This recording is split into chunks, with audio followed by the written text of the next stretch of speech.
Background report ഉണ്ടാക്കും. Social background report പറഞ്ഞാൽ FIR ഇടുന്ന ഒരു കുറ്റകൃത്യം നടന്നാൽ FIR ഇടും. പക്ഷെ 18 വയസ്സിന് താഴെയുള്ള കുട്ടികളാണ് കുറ്റകൃത്യം ചെയ്യണമെങ്കിൽ FIRന് തത്തുല്യമായി, നിങ്ങൾക്ക് പറഞ്ഞാൽ എനിക്കറിയാം, FIRന് തുല്യമായ സോഷ്യൽ ബാക്ക്ഗ്രൗണ്ട് റിപ്പോർട്ട് ഇടും. അങ്ങനെ ഇടുന്ന കുട്ടികളെ ഐഡന്റിഫൈ ചെയ്ത് അവരെ സ്റ്റേഷനിലേക്ക് വിളിച്ചു വരുത്തി അവരുടെ അച്ഛനമ്മമാരെ കൊണ്ട് JJ ബോർഡ് എന്ന് പറഞ്ഞ ബോർഡുണ്ട്.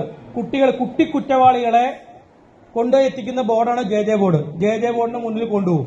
JJ ബോർഡിന് മുന്നിൽ കൊണ്ടുപോകുന്ന കുട്ടികൾ അവിടുന്ന് ചിൽഡ്രൻ ഹോമിലേക്ക് മാറ്റപ്പെടും. പിന്നെ നിങ്ങൾക്ക് കുറ്റകൃത്യങ്ങളുടെ ലോകത്ത് വിരാജിക്കാം, തമ്പുരാക്കന്മാരായിട്ട് വിരാജിക്കാം. പഠനത്തിന്റെ ലോകത്തല്ല, അറിവിന്റെ ലോകത്തല്ല.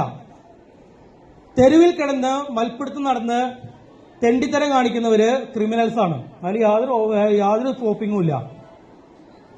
എന്റെ ഭാഷയിൽ ക്രിമിനൽസ് ആണ്, പക്ക ക്രിമിനൽസ് ആണ്. അത് വിദ്യാർത്ഥികളായാലും കൊള്ളാം, വലിയവരായാലും കൊള്ളാം, ക്രിമിനൽസ് തന്നെയാണ്. നിങ്ങൾക്ക് ചിരിയുണ്ടല്ലോടാ, ചിരി വരുന്നുണ്ടല്ലേ? ഞാൻ ചിരിക്കാനുള്ള കാര്യമാണ് ഇവിടെ പറയണത്. നാളെ ഒരു സോഷ്യൽ ബാക്ക്ഗ്രൗണ്ട് റിപ്പോർട്ട് ഉണ്ടാക്കി ഞാൻ അയച്ച് അതിന് പേര് വന്നു കഴിഞ്ഞാൽ നിനക്കൊന്നും ഒരു പാസ്പോർട്ടും കിട്ടില്ല. അത് ഉറപ്പിച്ചോ. ഒരു പുറത്തേക്ക് പോകാൻ കിട്ടില്ല, ഒരു പാസ്പോർട്ട് കിട്ടില്ല. ഇന്നൊരു തൂപ്പുകാരന്റെ ജോലി കിട്ടാൻ, ഒരു പെട്രോൾ പമ്പിൽ അടിച്ചു കൊടുക്കാൻ നിൽക്കണമെങ്കിൽ പോലീസിന്റെ ക്ലിയറൻസ് സർട്ടിഫിക്കറ്റ് വേണം. ഇവൻ ക്രിമിനൽ കേസിൽ ഉൾപ്പെട്ടിട്ടില്ല എന്ന സർട്ടിഫിക്കറ്റ് വേണം. അവിടെ കമ്പ്യൂട്ടറിൽ ഒരു വട്ടം കയറി കഴിഞ്ഞാൽ പിന്നെ ജന്മം ഉണ്ടെങ്കിൽ നിങ്ങൾക്ക് ആ ക്ലിയറൻസ് സർട്ടിഫിക്കറ്റ് കിട്ടില്ല. PCC എന്ന് പറയും, പോലീസ് ക്ലിയറൻസ് സർട്ടിഫിക്കറ്റ് കിട്ടില്ല. പിന്നെ ഗോവിന്ദ സ്വാഹ കഴിഞ്ഞു ജീവിതം. ഈ സിനിമ കണ്ടിട്ട് പല തോന്നിയാസ സിനിമകൾ നമ്മുടെ ഇപ്പം ഇറങ്ങിക്കൊണ്ടിരിക്കുകയാണ്. സ്കൂൾ പിള്ളേരെ തോന്നിയാസികളാക്കി കാണിക്കുന്ന, ചിത്രീകരിക്കുന്ന പല സിനിമകൾ ഇറങ്ങിയിരിക്കുകയാണ്. അത് അവർക്ക് പൈസ കിട്ടാൻ വേണ്ടി മാത്രം ഉണ്ടാക്കുന്ന സിനിമകളാണ്. അത് കണ്ട് ഇൻസ്പയർഡ് ആയിട്ട് നിങ്ങൾ തെരുവിൽ കിടന്ന് യുദ്ധം ചെയ്യണ്ട. ഇൻസ്റ്റാഗ്രാമും എനിക്ക് ഇൻസ്റ്റാഗ്രാമും ഇല്ല, ഫേസ്ബുക്കും ഇല്ല. അതുകൊണ്ട് എനിക്കൊരു കുഴപ്പമില്ല. ഞാനൊരു കൂലിപ്പണിക്കാരന്റെ മകനായിട്ട് ജീവിച്ചതാണ്. എന്റെ അച്ഛന് കൂലിപ്പണിയായിരുന്നു.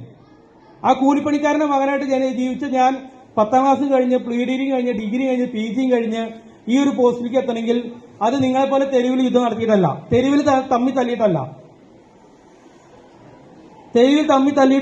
അടിപിടി ഉണ്ടാക്കിയിട്ടുമല്ല. അതുകൊണ്ട് നിങ്ങളെപ്പോലെയുള്ള തെരുവിൽ ഇതിലെല്ലാവരും ചെയ്തു എന്നല്ല ഞാൻ പറഞ്ഞത്. എല്ലാവരും ഞാൻ അടച്ചാക്ഷേപിക്കുന്നില്ല. ഇതിൽ കുറെ വിഷവിത്തുക്കളുണ്ട്, കുറെ വിഷങ്ങളുണ്ട്. ഒരു കുടം വെള്ളം എടുത്തു കഴിഞ്ഞാൽ ഒരു തുള്ളി വിഷം മതി മൊത്തം ആ വെള്ളം നശിപ്പിക്കാനായിട്ട്. അങ്ങനെ എല്ലാത്തിനും കുറെ വിഷങ്ങളുണ്ട്. പുഴുക്കുത്തുകൾ എന്ന് പറയും. ആ പുഴുക്കുത്തുകൾ എന്ത് ചെയ്യും? ഒരു ഫ്രൂട്ടില് അല്ലെങ്കിൽ ഒരു പഴത്തിൽ ഒരു പുഴുക്കുത്തുണ്ടായി ആ പുഴു ആ ഫലത്തെ മുഴുവൻ നശിപ്പിക്കും. അങ്ങനെയുള്ള പുഴുക്കുത്തുകളെ നിങ്ങൾ ഐഡന്റിഫൈ ചെയ്യണം, അവരെ മാറ്റി നിർത്തണം. ഇതിൽ പഠിക്കുന്ന പിള്ളേർക്കുള്ള ഏറ്റവും വലിയ കാര്യമാണ്. കാരണം എല്ലാ കുട്ടികളും വലിയ സമ്പന്നന്മാരെ വീട്ടിൽ നിന്ന് വരുന്ന കുട്ടികളല്ല. അവര് ഈ നിങ്ങളൊക്കെ പഠിപ്പിക്കാൻ വിടുന്നതിന്, വിദ്യാലയങ്ങളിലേക്ക് വിടുന്നതിന് അച്ഛനമ്മമാർക്ക് നല്ലൊരു വിഷനുണ്ട്.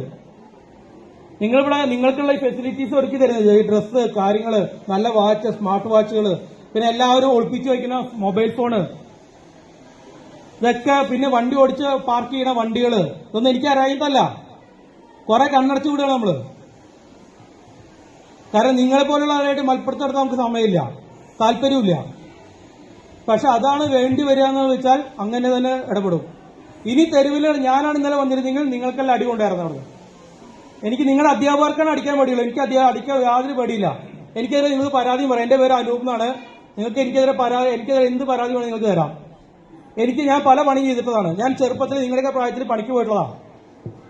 അതിന്റെ തഴമ്പാണ് എന്റെ കയ്യിൽ കിടക്കുന്നത്.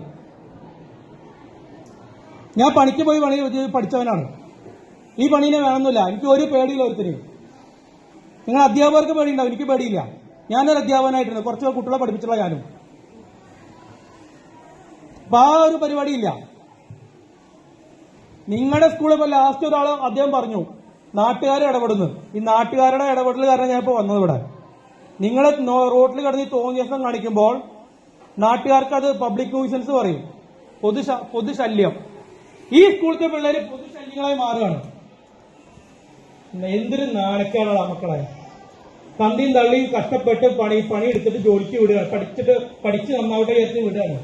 തെരുവിൽ കിടന്ന് പട്ടികളെ പോലെ തല്ലുണ്ടാക്കുകയാണ്. തന്തേനെ തള്ളേനെ പറയിപ്പിക്കണത്. അത് മനസ്സിലാക്കി നാട്ടുകാർ, ഞാനല്ല പറയണത്, നാട്ടുകാര്